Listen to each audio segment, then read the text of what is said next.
Hi friends, welcome to my channel my family dairy. ఎలా ఉన్నారండి? అందరూ బాగున్నారా? నేను కూడా బాగున్నానండి. మీరందరూ ఎలా ఉన్నారో నాకైతే కామెంట్ సెక్షన్లో కామెంట్ చేయండి. ఇంక ఇది వచ్చేసి నిన్నటి వ్లాగ్ అనమాట. రథసప్తమి కదా, అందుకని చెప్పి చిన్న రథం ముగ్గు అయితే వేసాను.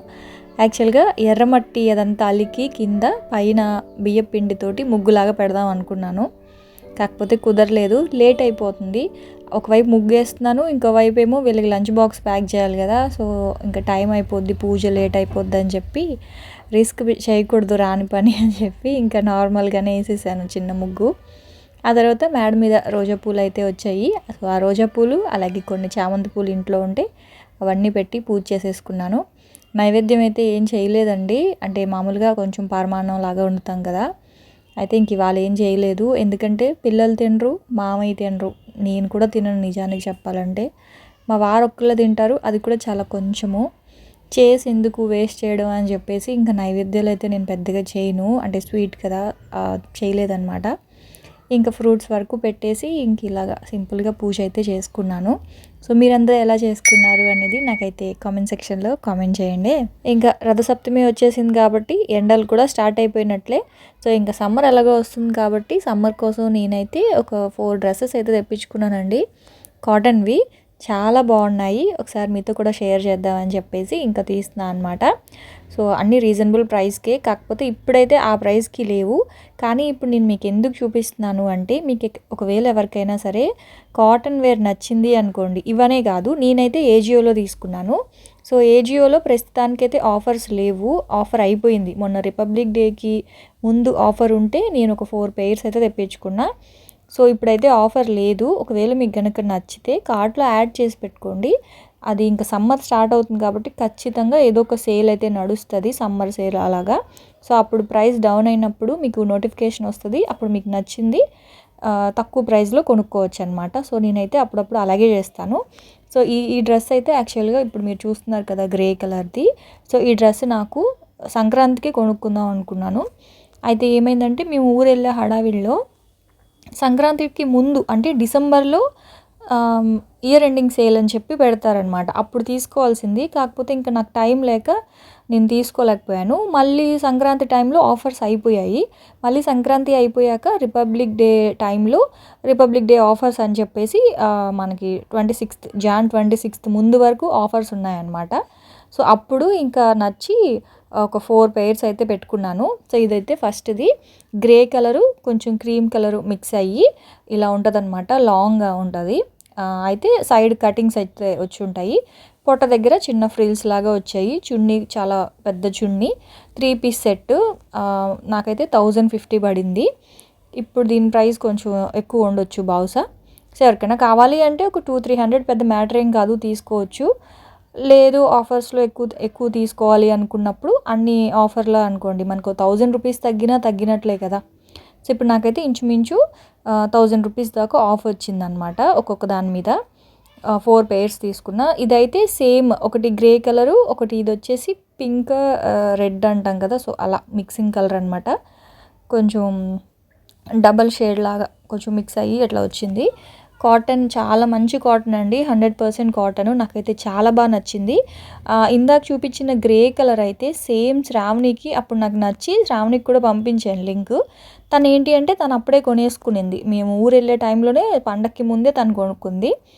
నాకు అప్పుడు కుదరలేదు, ఇంక ఇప్పుడు తీసుకున్నాను అనమాట. ఇదిగోండి ఇట్లా పొట్ట దగ్గర ఇలా ఫ్రిల్స్ వచ్చాయి. సో అప్పుడు ఏంటంటే కొంచెం ఇప్పుడు నాకులా కొంచెం పొట్ట ఉన్న వాళ్ళకి ఏంటంటే అలా లూజ్గా కొంచెం ఫ్రిల్స్ రావడం వల్ల పొట్ట కనపడకుండా ఉంటుంది కదా. సైడ్ కటింగ్ అయితే వచ్చింది, 3/4 హ్యాండ్స్ అయితే వచ్చాయి. చున్నీ మెయిన్ అండి, నాకేంటంటే ఎండకైనా సరే చలికైనా సరే మెయిన్ నాకు ఈ చున్నీ చుట్టుకోవడమే అలవాటు. ఈ చున్నీలు ఇలా పెద్దవిగా ఉన్నాయంటే ఎండాకాలం తల మీద వేసుకోవచ్చు, చలికాలంలో కూడా నేను ఎక్కువ కాటనే వేసుకుంటాను. నాకేంటంటే కొంచెం స్కిన్ చిన్నది గుచ్చుకున్నా సరే వేసుకోలేను అనమాట, స్కిన్ ర్యాష్ వచ్చేస్తుంది. సో నేను మ్యాక్సిమం సిల్క్ కంటే కూడా సిల్క్లో కూడా చాలా సాఫ్ట్గా ఉన్న ఫ్యాబ్రికే వేసుకుంటాను. సో ఇంకా మీరు చూసుకోండి మరి, ఈ కాటన్ చాలా చాలా బాగుందన్నమాట, కంఫర్టబుల్గా ఉంది, ప్లస్ ఫిట్టింగ్ కూడా బాగుంది. నాకైతే ఎస్ సైజు ఫిట్టింగ్ కూడా చాలా బాగుంది. అందుకే ఇంకా 2 ఉంచేసుకున్నాను. అదైతే 1050 పడింది. ఆ తర్వాత ఇది వచ్చేసి క్రీమ్ కలరు, ప్యూర్ వైట్ కాదు, కొంచెం క్రీమ్ కలర్లో ఉందన్నమాట. ఇది థర్డ్ సెట్. ఇదైతే 600 అలా పడిందండి. ఇది కూడా 3 పీస్ సెట్. క్రీమ్ కలరు సింపుల్గా ఉంటుంది, ప్లెయిన్గా వచ్చింది. దాని మీద డిజైన్ వచ్చేసి కొంచెం థ్రెడ్ వర్క్ లాగా వచ్చిందనమాట. మిషన్ వర్క్ ఉంటుంది కదా, మిషన్ ఎంబ్రాయిడరీ లాగా వచ్చింది. ఇది కూడా కాటనే. ఇది కూడా వేసుకుంటే చాలా కంఫర్టబుల్గా ఉంది. కాటన్ సింపుల్గా ఉంది. ఇంకా ఇదిగోండి ఇలాగా చున్నీ అయితే లెనిన్ చున్నీ లాగా వచ్చిందనమాట. చున్నీ కూడా చాలా బాగుంది, చాలా పెద్ద చున్నీ అయితే వచ్చింది. ఇదిగోండి. అయితే ఏమవుతుందంటే ఇవన్నీ కూడా రెడీమేడ్స్ లోపల లైనింగ్ రావట్లేదు. సో అదొక్కటే మనకి ప్రాబ్లం అవుతుంది.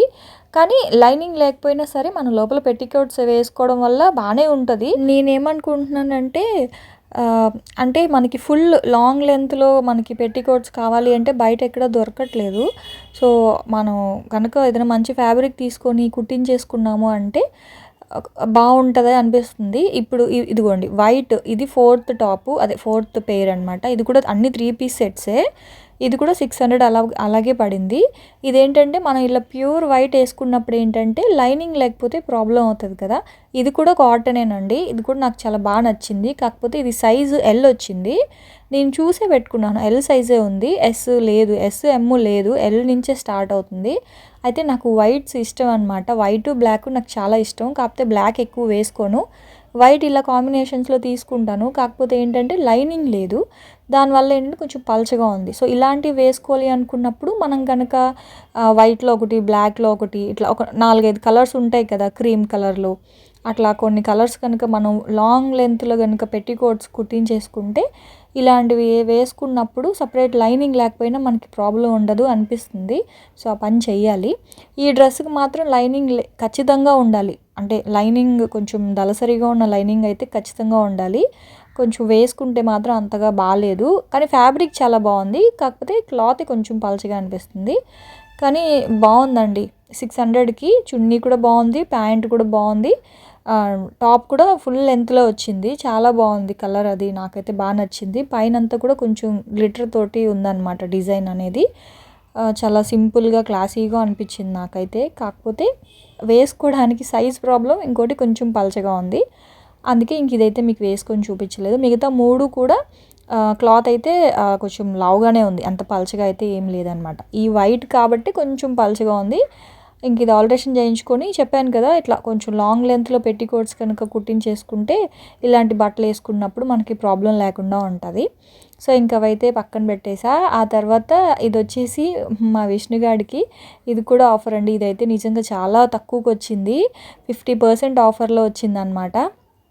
చాలా ప్రైస్ ఎక్కువ ఉన్నాయి ఈ టీషర్ట్స్, కానీ ఇప్పుడైతే లేవండి. ఇది కూడా నేను చెప్పాను కదా, రిపబ్లిక్ డే ముందు తీసుకున్నాను. విష్ణు కోసం అని చెప్పి తీసుకున్నాను యాక్చువల్గా. కాకపోతే విష్ణుకి లూజ్ అయిపోయింది. విష్ణుకి ఈ టైప్ లేదు, ఉంది కానీ పొట్టి అయిపోయాయి అనమాట. వాడికి వయసు అంతా 7 to 8 ఇయర్స్ అప్పుడు 7 to 8 తీసుకున్నాను. ఇప్పుడు ఏంటంటే వాడు కాస్త పొడుగు అయ్యాడు కదా, లాస్ట్ ఇయర్ తీసుకున్న బట్టలన్నీ బాగా పొట్టి అయిపోయాయి. ఇంక ఇదైతే నేను 10 to 11 తీసుకున్నాను. అదేమో బాగా పొడవైపోయి పెద్దోడికి సరిపోయింది. సరేలే, ఎవరో ఒకరికి సరిపోయింది కదా, నెక్స్ట్ ఇయర్ నువ్వు వేసుకుందావు లేరా, నీకు ఇంకొకటి ఆఫర్లో ఉన్నప్పుడు మళ్ళీ పెడతానులే అని చెప్పాను. వాడేమి ఆడలేదు. ఇంక మా పెద్దోడికి ఇచ్చేసాను అనమాట. ఆ టీషర్ట్ అయితే చాలా తక్కువ, అంటే 50% ఆఫర్లో అయితే వచ్చిందండి. నిజంగా అలా వచ్చినప్పుడు మనకి చాలా హ్యాపీగా ఉంటుంది కదా. సో ఇవన్నీ కూడా నేను ఆఫర్లోనే తెప్పించుకున్నాను. ఒకవేళ మీకు కనుక డ్రెస్సెస్ నచ్చితే లింక్స్ అన్నీ కూడా డిస్క్రిప్షన్లో ఇస్తాను, ఒకసారి చూడండి. ఇవే కాదు ఇంకా చాలా ఉన్నాయి. కాకపోతే నాకు బడ్జెట్ వరకు నేనేదో ఒక 4 తెప్పించుకున్నాను అంతే. ఇంకా నా కార్ట్లో చాలా ఉన్నాయన్నమాట, అదే విష్ లిస్ట్లో చాలా ఉన్నాయి. ఇంకా అవన్నీ కొనలేనులేండి, ఒక 4 మాత్రం తెప్పించుకున్నాను. నాకైతే బాగా నచ్చాయి. సో ఇంక ఇవాళ ఇదే వేసుకున్నాను అనమాట. ఇంకా పండగ కదా అని చెప్పేసి ఈ పేరు అయితే వేసుకున్నాను. ఇంకా అయితే ఇంటి దగ్గరికి టమాటా నిద్రపోయానండి. యాక్చువల్గా పూజ చేసుకొని మామయ్య నేను భోంచేసేసి ఇంక నేనైతే నిద్రపోయాను. నిద్రపోయిన తర్వాత టమాటా బండి పెద్ద మైక్ పెట్టుకుని అరుస్తూ ఉన్నారనమాట వాళ్ళైతే, 100కి 8 kgs అని చెప్పి. అయితే టమాటాలు రేట్ తక్కువ ఉన్నాయని సరే పచ్చడి ఏదైనా చేసుకుందాంలే అని చెప్పేసి ఇంక లేచి 50 రూపాయలకి 4 kgs అనమాట టమాటాలు. కాకపోతే బాగా తడిగా కొన్ని చితికిపోయి అలా ఉన్నాయి టమాటాలు. అన్నీ కలిపి పెట్టేస్తే పాడైపోతాయి కదా, అందుకని చెప్పేసి మెత్తగా ఉన్న టమాటాలన్నీ ఒక దాంట్లో పెట్టేసా, మిగతావన్నీ కూడా కడిగి పెట్టేసా. ఇంకా అవైతే ఫ్రిడ్జ్లో పెట్టాలి. 4 కేజీలు అయితే రేట్ తగ్గింది కానీ పాపం రైతులు బాగా ఇబ్బంది పడుతూ ఉన్నారంటండి. నేను న్యూస్లో చూస్తున్నాను, టమాటాలన్నీ కూడా తెచ్చి రోడ్ల మీద కాలవల్లో ఎక్కడంటే అక్కడ పడేస్తూ ఉన్నారు. అదైతే బాధ. ఈ ఉల్లిపాయ టమాటా అనేది రేట్ ఎందుకు ఎప్పుడు ఒకేలా ఉండదో నాకైతే అర్థం కాదు. అయితే ఆకాశానికి అంటుతుంది, లేకపోతే ఇలా ఉండిపోద్ది భూమి మీద అలాగా, మరి 10 రూపాయలు కూడా వచ్చేసేలాగా. సో ఇప్పుడైతే 10 రూపాయలు 12 రూపాయలు పడినట్లుంది కేజీ టమాటా. మరి చాలా తక్కువ ఉంది కదా. సో చాలా ఇంకా 12 రూపాయలు కూడా కాదు, రైతు బజార్లో ఇంకా తక్కువే. మేము మొన్న సండే వెళ్ళినప్పుడు మాకు అయిపోయాయి టమాటాలు, ఇంక అందుకే తీసుకోవాలా, ఇంక ఇప్పుడు తీసుకున్నాను అనమాట. ఇంక అవన్నీ కూడా కడిగి పక్కన పెట్టేశాను. సో టమాటాలు ఉన్నాయి కాబట్టి ఇవాళ నేను టమాటో పాస్తా అయితే చేస్తున్నానండి. అలాగే మామయ్య పాస్తా తినరు, అందుకని మామయ్య కోసం పల్లీలు అయితే కొన్ని ఫ్రై చేస్తున్నా. అంటే టీవీ చూస్తూ ఉన్నారు, సో టీవీ చూస్తే ఏదైనా తింటారు కదా అని కొన్ని పల్లీలు అయితే ఫ్రై చేస్తున్నాను.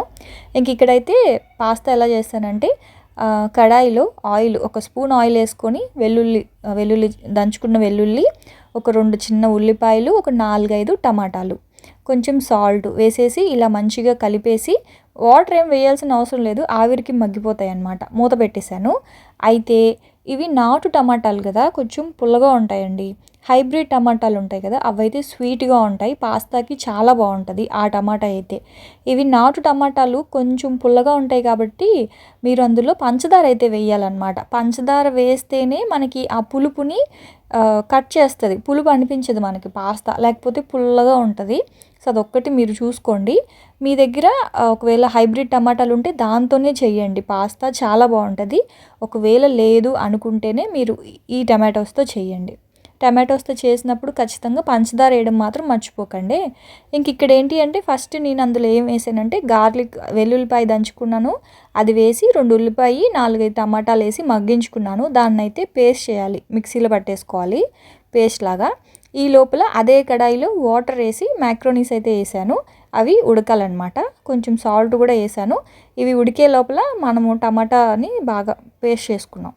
ఇదిగోండి, ఇది పేస్ట్ చేసేసుకొని ఇప్పుడు ఇందులో పంచదార, ఒకసారి సాల్ట్ చెక్ చేసుకొని సాల్టు, ఆ తర్వాత చిల్లీ ఫ్లేక్స్, ఆరిగానో, మిరియాల పొడి. అయితే ఏమైందంటే నా దగ్గర ఆరిగానో అయిపోయింది. డీమార్ట్లో దొరుకుతుందండి ఆరిగానో, ఎవరైనా తెచ్చుకోవాలి అనుకుంటే తెచ్చుకోండి. నేను డీమార్ట్కి వెళ్ళలేదు ఈ మంత్, ఇంక అందుకని చెప్పి చిన్నవన్నీ కొన్ని మిస్ అయిపోయాయి. సో ఆరిగానో ఒకటే మిస్ అయింది. ఇంక మీరు కావాలంటే ఆరిగానో వేసుకోండి, బాగుంటుంది. ఆ తర్వాత చీజ్. సో పాస్తా అంటే చీజ్ లేకపోతే ఎలాగా, నేనేంటి అంటే నా దగ్గర చీజ్ కూడా లేదు, అయితే చీజ్ పౌడర్ అయితే వేసుకున్నానండి, ఇంతే. పంచదార ఏమన్నావు, నువ్వు పంచదార వేయలేదు ఏంటి అని మీకు డౌట్ రావచ్చు. నేను వేసానండి, కాకపోతే ఆ క్లిప్పింగ్ మిస్ అయిపోయింది. పంచదార వేస్తేనే మనకి ఆ పుల్లటి ఫ్లేవర్ కాకుండా, అంటే ఆ పుల్లటి టేస్ట్ని, ఒక స్పూన్ వేయండి. మీకు ఆ పులుపు అనేది ఇంకా తెలుస్తూ ఉంటే 2 స్పూన్స్ అయినా వేయండి, పర్వాలేదు. ఖచ్చితంగా పంచదార వేస్తేనే పాస్తా అనేది చాలా బాగుంటుంది. ఇది ఎలా ఉంటుందంటే చూడండి, ప్యాకెట్ పాస్తా ఉంటుంది కదా, అలా ఉంటుంది అనమాట. మనం ఇన్స్టెంట్గా తెచ్చుకొని చేసుకుంటాం కదా పాస్తా, అలాగా. సో అందులో ఇంక నేను పాలు ఇట్లా ఏం వేయలేదు. చీజ్ కావాలంటే మీరు చీజ్ వేసుకోవచ్చు, తురిమేసి లాస్ట్లో చీజ్ వేస్తే అదంతా మెల్ట్ అయిపోద్ది. కాకపోతే నా దగ్గర చీజ్ పౌడర్ ఉంది కాబట్టి అదే వేసుకున్నాను. సో ఇదిగోండి పాస్తా మా పిల్లలకైతే పెట్టేసా, నేను కూడా పెట్టుకొని తినేస్తూ ఉన్నాను. వేడిగా పాస్తా చాలా బాగుంటుంది, చల్లారితే పెద్దగా బాగోదు పాస్తా, వేడిగానే తినాలి. పాస్తానే కాదు ఏదైనా సరే వేడిగా తింటేనే బాగుంటుంది కదా. సో ఇంక నేను పిల్లలతో పాటు నేను కూడా పెట్టుకొని తినేసాను. ఇంకా మామయ్య అయితే పాస్తా వద్దని చెప్పారు, టీ ఒకటే తాగారు. ఇంకా మా ఆయన వచ్చేసరికి ఇవాళ 7 అయ్యింది, మామూలుగా 6:30కి అలాగా వచ్చేస్తారు. ఇవాళ ఏదో స్పెషల్ క్లాస్ ఉందని చెప్పి 1/2 అవర్ లేట్గా వస్తేను ఇంక ఇప్పుడు టీ అయితే పెట్టించా. ఇంకా దాంతో పాటు కూర్చొని నేను కూడా టీ తాగుతూ వెజిటేబుల్స్ అయితే కట్ చేసుకుంటా ఉన్నాను. ఇవాళ బీన్స్, బంగాళదుంప ఫ్రై అనమాట, అలాగే గోంగూర పచ్చడి. ఇంకా అవన్నీ కట్ చేసుకోవాలి కదా. టీవీలో మంచి పాటలు అయితే వేసారండి మా ఆయన, ఆ పాటలు వింటూ వంట అయితే చేసుకుంటూ ఉన్నాను. నాకు మ్యూజిక్ వింటూ పని చేసుకోవడం చాలా ఇష్టము. ఉదయం పూట కూడా అంతే, ఉదయం పూట కూడా మంచి వెస్ట్రన్ సాంగ్స్ వేస్తాడు మా ఆయన. పిల్లలకి బాగా ఇష్టం, విష్ణు బాగా పాడతాడు. సో అవన్నీ వింటూ వంట చేసుకుంటూ ఉంటాను అనమాట. సో ఇంక ఇప్పుడు కూడా పాటలు వేస్తే అలా వింటూ వంట చేసుకుంటా ఉన్నా. సో ఇంక ఫస్ట్ అయితే కడాయి పెట్టేశాను. 2 ఒకటేసారి చేసేద్దాం అనుకున్నాను కానీ నాకైతే కామెంట్ సెక్షన్లో చెప్పారు, అక్క ఒక రెసిపీ కంప్లీట్గా చూపించిన తర్వాత ఇంకో రెసిపీ చూపించండి, మీరు ఇదొకసారి అదొకసారి చూపిస్తుంటే మేము కన్ఫ్యూజ్ అవుతున్నామని. అంటే నేను ఎలా అయితే చేస్తానో అలాగే చూపిస్తాను, అంటే టైం కూడా సేవ్ అవుతుంది కదా అని. ఇప్పుడు కంప్లీట్గా ఒక రెసిపీ చూపించాను అనుకోండి, నాకు పక్కన ఇంకో స్టవ్ మీద ఇంకో రెసిపీ కూడా అయిపోద్ది కదా. సో అప్పుడు మీకు కూడా అంటే తెలుస్తుంది ఒకటేసారి 2 ఎలా చేయొచ్చు అని చెప్పి అలా చూపిస్తూ ఉంటానన్నమాట. సో ఇంక ఇక్కడ ఏంటి అంటే ఫస్ట్ కడాయిలో ఆయిల్ వేసుకొని పోపు పెట్టుకున్నాను. ఆవాలు, జీలకర్ర, శనగపప్పు, మినప్పప్పు, వెల్లుల్లిపాయి, ఎండుమిర్చి అవి కొంచెం పోపు వేగిన తర్వాత కట్ చేసి పెట్టుకున్న బీన్స్ అయితే వేసేస్తున్నానండి. బీన్స్ నేను ఉడకబెట్టుకోలేదు, డైరెక్ట్గా పచ్చి బీన్సే వేసేసాను. ఇప్పుడు అందులో ఉప్పు, పసుపు వేసేసి డైరెక్ట్గా ఫ్రై చేసేసుకోవడమే. ఆ తర్వాత ఇంకా బంగాళదుంపలు కట్ చేయలేదు, ఇవి కాస్త వేగే లోపల బంగాళదుంపలు అయితే కట్ చేసుకోవాలన్నమాట. అయితే వాటర్ లైట్గా జస్ట్ కొంచెం వాటర్ ఇదిగోండి ఇలాగ ఒకసారి ఫ్రై చేసేసుకొని కొంచెం వాటర్ అనేది పైన ఒక హాఫ్ గ్లాసు, చిన్న టీ గ్లాస్ ఉంటాయి కదా దాంట్లో ఒక హాఫ్ గ్లాస్ వాటర్ని పైన చిలకరించేస్తే ఆవిరికి ఉడికిపోతాయి అన్నమాట ఇలాగా. సో ఎక్కువ క్వాంటిటీ అనుకోండి అప్పుడు సపరేట్గా ఉడికించి చేసుకోవచ్చు. ఇదైతే కొంచెమే కాబట్టి నేను డైరెక్ట్గా ఇలాగే చేస్తానన్నమాట. సో ఇప్పుడు మూత పెట్టేసుకున్న తర్వాత ఇది బాగా మగ్గిపోయింది కదా, అంటే హాఫ్ కుక్ అవ్వాలన్నమాట. హాఫ్ కుక్ అయిన తర్వాత ఇప్పుడు కట్ చేసి పెట్టుకున్న బంగాళదుంపలు అయితే వేసుకుంటున్నా. ఎందుకంటే మీరు అడగవచ్చు ఒకటేసారి వేసేయచ్చు కదా బంగాళదుంపలు కూడా ఉడికిపోతాయని. బంగాళదుంపలు ఎక్కువ ఉడికిపోయి బీన్స్ అనేది సరిగా వేగదన్నమాట. మీకు అర్థమైందని అనుకుంటున్నా. ఇప్పుడు బీన్స్ అనేవి ఉడికిపోయాయి, ఇప్పుడు బంగాళదుంప వేస్తే 2 కరెక్ట్గా కుక్ అయిపోతాయి అన్నమాట. బంగాళదుంపలు ఉడకడానికి పెద్ద టైం ఏం పట్టవు, అది కాకుండా ఇది కొత్త దుంపలు కాబట్టి త్వరగా ఉడికిపోతాయి. ఇప్పుడు బీన్స్ ఉడకకుండా మనం ముందే బంగాళదుంపలు వేసేసామనుకోండి, బంగాళదుంప అంతా మ్యాష్ అయిపోయి మనకేదో కిచిడీ లాగా అయిపోద్ది అనమాట. సో అందుకని చెప్పేసి మనకి ఇలా ముక్కలుగా ఉండాలి అంటే ఫస్ట్ బీన్స్ ఫ్రై చేసుకొని తర్వాత బంగాళదుంపలు వేసుకోవాలి. సో అదైతే మూత పెట్టేశాను, అది మగ్గాలి. ఇంక ఈ లోపల గోంగూర పచ్చడి ఫస్ట్ అయితే ఒక 1/2 స్పూన్ మెంతులు, 1/2 స్పూన్ జీలకర్ర, 1/2 స్పూన్ ఆవాలు, ఒక 2 స్పూన్లు శనగపప్పు. పచ్చి శనగపప్పు అయినా వేసుకోవచ్చు, నువ్వులైనా వేసుకోవచ్చు, పల్లీలైనా వేసుకోవచ్చు. సో ప్రస్తుతానికి నేనైతే శనగపప్పు అయితే వేసుకున్నాను. శనగపప్పు వేగిన తర్వాత ఇక్కడ నేను ఒక 10 ఎండుమిరపకాయలు కట్ చేసి వేసుకున్నా, కొంచెం గోంగూరే, సో 10 సరిపోతాయి. గోంగూర కూడా అందులోనే వేసేస్తున్నానండి. ఇక్కడ కూడా ఏంటంటే కొంచెం అయినప్పుడు ఒకలా చేస్తాను, ఎక్కువ క్వాంటిటీ చేసేటప్పుడు ఒకలా చేస్తాను అనమాట. ఇది కొంచెం క్వాంటిటీయే కాబట్టి అన్నీ కలిపి ఫ్రై చేసేసుకుంటా ఉన్నాను. ఇప్పుడు ఏంటంటే గోంగూర కూడా ఎండుమిరపకాయలు వేగిన తర్వాత గోంగూర కూడా వేసేసాను. గోంగూర వేగిన తర్వాత ఒక 2 టమాటాలు కట్ చేసి వేసుకునేసాను, ఇదిగోండి. సో ఇప్పుడు ఇందులో కాస్త పసుపు కూడా వేసుకున్నాను. ఇది బాగా మగ్గిపోయిన తర్వాత చల్లారిన తర్వాత మిక్సీ చేసుకున్నాను. మిక్సీ చేసేటప్పుడు ఉప్పు, ఒక 10 వెల్లుల్లి రెబ్బలు వేసుకున్నా, చిన్నవి ఒక 10 వెల్లుల్లి రెబ్బలు వేసుకొని మిక్సీ పట్టుకున్నాను, ఇదిగోండి. ఆ తర్వాత పోపు, మామూలుగా మనం పోపు పెట్టుకుంటాం కదా, కొంచెం ఇంగువ, కరివేపాకు, ఆవాలు, జీలకర్ర, శనగపప్పు, ఎండుమిర్చి వేసి పోపు పెట్టుకొని ఆ పోపులో మిక్సీ చేసుకున్న ఈ గోంగూర పచ్చడి కలిపేసి ఒక హాఫ్ ఉల్లిపాయ దాంట్లోనే మనం రోట్లో దంచేలా ఉంటే ఒకలాగా దంచుకోవచ్చు, కానీ మిక్సీలో కదా ఉల్లిపాయ ఎక్కువ మెరిగిపోద్ది అని చెప్పి ఇలా కట్ చేసి కలుపుకున్నాను అనమాట. గోంగూర పచ్చడి మాత్రం చాలా బాగుంది, నాకు చూస్తే మళ్ళీ నోట్లో నీళ్ళు వస్తున్నాయి. నా ఫేవరెట్ గోంగూర పచ్చడి. సో ఇంకా పచ్చడి అయితే అయిపోయింది. ఈ లోపల ఇదిగోండి బంగాళదుంపలు ఇవి బాగా మగ్గిపోయాయి కదా, చూసారా. బీన్స్ ఆల్రెడీ హాఫ్ కుక్ అయిపోయింది, ఇప్పుడు మిగతా హాఫ్ ఇప్పుడు కుక్ అయిపోయింది. బంగాళదుంపలు కూడా బాగా ఉడికిపోయి ఇప్పుడు అందులో కారము, ఆ తర్వాత ఇది వచ్చేసి కొబ్బరి పొడి అండి. మీరు కారం వద్దు అనుకుంటే ఉట్టి కొబ్బరి పొడే వేసుకోవచ్చు, లేదు అనుకుంటే కారం ఒక్కటే కూడా వేసుకోవచ్చు. కానీ నేను 2 వేసుకుంటా, ఎందుకంటే కొబ్బరి పొడిలో ఎక్కువ స్పైసీ లేదు, అందుకని చెప్పి ఇదొక 2 స్పూన్లు, ఒక హాఫ్ స్పూను కారం అయితే వేసుకున్నాను. ఉప్పు కూడా సరిపోయింది. ఇంక మొత్తం అంతా ఒకసారి ఇలా కలిపేసుకోవడమే అనమాట. ఇది స్టీల్ కడాయి కదా, ఎంత ట్రిపుల్ లేయర్ కడాయి అయినా సరే కొంచెం అడుగు పడుతుంది. మనం ఎందుకంటే ఉడికించలేదు కదా, ఉడికించి కనుక పోపు పెట్టుకుంటే అడుగు పట్టదు. ఇది మనం డైరెక్ట్గా అందులోనే వేసి ఫ్రై చేస్తున్నాం కాబట్టి అడుగు పడుతుంది. సో అడుగు పట్టకుండా మనం ఇలాంటి గరిట్లు అట్ల కర్రలతో కనుక బాగా ఇలా కలిపితే అడుగు నుంచి మనకి బాగా ఫ్రై అవుతుంది అనమాట. సో అదేనండి ఇంక ఇవాళ మా నైట్ డిన్నర్ రెసిపీస్. టమాటో రసం ఉన్నాయి కాబట్టి ఇంకా డిన్నర్ అయితే కంప్లీట్ అయిపోయింది. సో అదనమాట ఇంక ఇవాళ వ్లాగు. రేపటి వ్లాగ్లో మళ్ళీ వచ్చేస్తాను. Bye friends.